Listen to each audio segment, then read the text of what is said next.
Some time ago, I was giving you my first impressions on the fake AudioQuest K2 cable that I got from AliExpress. And now, when I'm done with my speaker cable comparison, fake to real, fake to fake, and real to real, I'm doing this sound quality reviews. So now it's the time to give you some impressions on the K2 fake K2 AudioQuest speaker cable. I've covered all of the mechanical and quality aspects in the previous video, so now getting to the point. Sound quality. Surprisingly, this has very good sound quality. It's better than Rocket 88. It's almost on par with my fake AudioQuest Dragon. Almost on par, because Dragon is very flat. I mean, all of the frequencies are on exactly the same level. This speaker cable seems to have highs a little bit on the right side. But regarding to the detail, to holography of the scene, to the frequency spectrum, to the highs and lows and mids in general, this is a very good cable. So, going into the details according to my table with my notes. Now the simple things. Bass. It has great bass, very fast, very hard, no bloat in the bass, very precise and very well controlled bass. Mids. Mids are okay. Mids are detailed, they are natural, they are not sweet sounding nor dry sounding, they are just fine. Now to the highs. The highs are very precise and very detailed, but the problem is with them is that sometimes on some songs, on some particular pieces of music, they may be bordering on sibilant. They are not sibilant, they are bordering on sibilant. That would be highly dependent on the rest of your system. In my system, with Martin Logan Ascent speakers, I can actually find these places in some of my songs that I would say this could be a little bit less bright. Some particular sounds, some particular syllables, etc. Still, I have to mention this, but that's not a con. It happens very rarely. It happens in some of the songs, in some of the music, and in my highly transparent system. So, as I usually say, getting the frequency spectrum right is just the first step. The second step is getting the detail right. And the detail on these is absolutely stunning. They have a lot of detail in the bass, in the texture, in the mids, in the highs. The highs are very precise, very detailed, and this detail is very effortless. It's not very edged, and it's not very, I don't know, focusing your attention. You're focusing on the music, but at any time you're able to spotlight any particular instrument and focus on the details of the sound of this particular instrument. And now, the level 3, the hardest to achieve level is holography, airiness, and soundstage. And I have to say, spoiler alert, that for all cables that I've tested, including Dragon, this has the best holography. I'd say it would be almost unnatural, because the difference between this cable and every other cable that I've tested is like I would have an additional button on my amplifier saying 3D effect that I push, and then it switches to 3D from 2D. It's amazing because it's not achieving this by just making the stereo image very wide. It's positioning instruments in the width, in the depth, and in the height very precisely, and it gives this uncanny feeling that everything is floating around you. So this is basically amazing, especially for a fake. I suppose it's a fake. but that's material for another video that I will record someday, and especially for the price. So that's about the sound. Highly recommended, but stay tuned for other reviews. And one more thing that I wanted to show you, I was talking about that in my earlier review. DBS system. I took off DBS system of this one because I needed it on the longer pair. I prefer the sound of this cable without DBS system, as it was with all other cables, be it original or fake AudioQuest. DBS makes the sound a little bit softer, a little bit more on the mellow side, which sometimes is something that you'd actually need. But in my system, I love having the detail and airiness, and switching off the DBS system was always giving me this additional 1% of sound quality.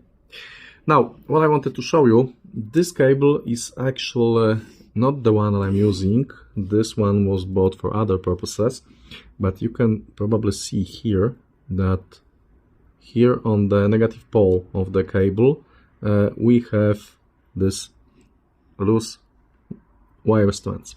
What is this?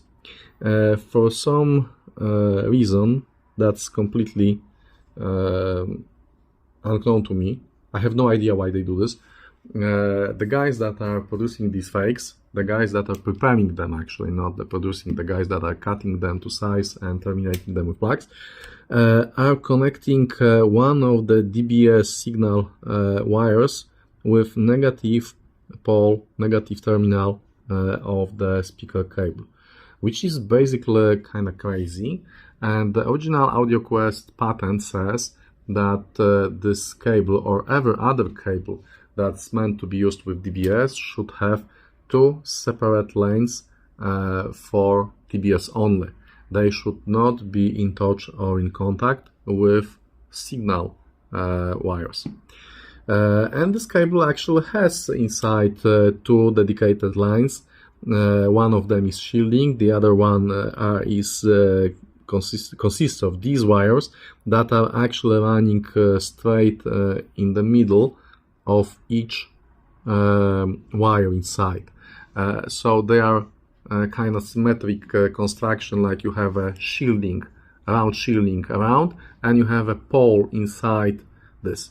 Once you've connected the DBS, you have an electrostatic field working out from the central pole to the shielding, which is how it's supposed to be working.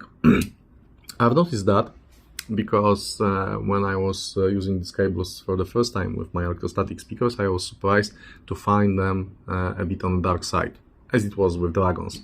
When I was wondering about that, I've noticed that, and the explanation for me, because it all went gone when I've disconnected this, when I've just connected the poles like they should be and DBS like it should be. The Martin Logan speakers are electrostatic speakers, and the signal is connected to the foil that's placed between the stators with electrostatic field. If the DBS system was connected, when the DBS system was connected here to the negative pole, it probably gave some additional, not the current, not the capacity, but the electrical, give me a second, electrostatic charge, not electrical, but electrostatic charge, affecting this membrane. So this is something to take note. I have no idea why they do that, but yes, as you can see, it's here. I will remove that and I'll cut the connection. It will no longer be shorting DBS to one of the signal cables. As you can see, this is silver plated, but on the inside it's just regular copper. Original AudioQuest K2 speaker is supposed to be made from solid silver only. So this is fake. It's using different materials, different metal, but everything else looks exactly like in the original, including sizes, including geometry, including insulation, including DBS lines, including printouts on the cables themselves. I don't know if you can see that here. I'll try to focus that. These are original markings for the, in this case, bus lines with arrows on the cable. Why would you produce a fake, faking marks on the internal part of the insulation that's never been usually seen outside? Why would you do something like that? The cable comes with the selection of AudioQuest plugs. Again, I have mixed feelings on these, whether these are fakes. There is something shoddy, there is something shadowy going on, definitely, because the price difference is astonishing. So these are supposed to be top-of-the-line AudioQuest spade plugs. AudioQuest says that they are made from pure copper, and they are made with hanging silver, which is basically meaning that they are dripping the copper plugs into the pool of liquid silver, and that's it. So the silver plating here should be very thick. At the beginning, when I was reviewing this cable or giving my first impressions a couple of months ago, I wasn't sure about whether this is silver, and I still have my doubts, but as you can see, it started to get black in some areas, and that's actually a good thing, because the real silver oxidizes getting black. It doesn't look too pretty, but it's still conducting electricity as well as solid silver, so that's okay. And this actually starts to look like the real silver after all. And I've noticed that one of these plugs, yeah, this one, I've used them, and I tried to cut them with my knife to see what's inside, and maybe you'll be able to see it in here, in this particular place, if my camera will be able to focus here. Let's try that. Oh. Anyway, here we have a small cut in the spade. The cut was made by the speaker terminal, and you can or you can't see that with this camera, but inside this cut we can see this golden orange copper shine, a very small point with copper, when the cut went so deep that it went through the silver plating. They are very heavy, they are non-magnetic, so all in all, good quality spades, regardless if they are real or fake. But that's something for another video with my thoughts on the subject. So, enjoy the rest of the videos. Subscribe if you want to watch the other videos that I'll be talking about the real and fake cables and other different strange things that I'm reviewing or buying. Enjoy the rest of the day. See you guys.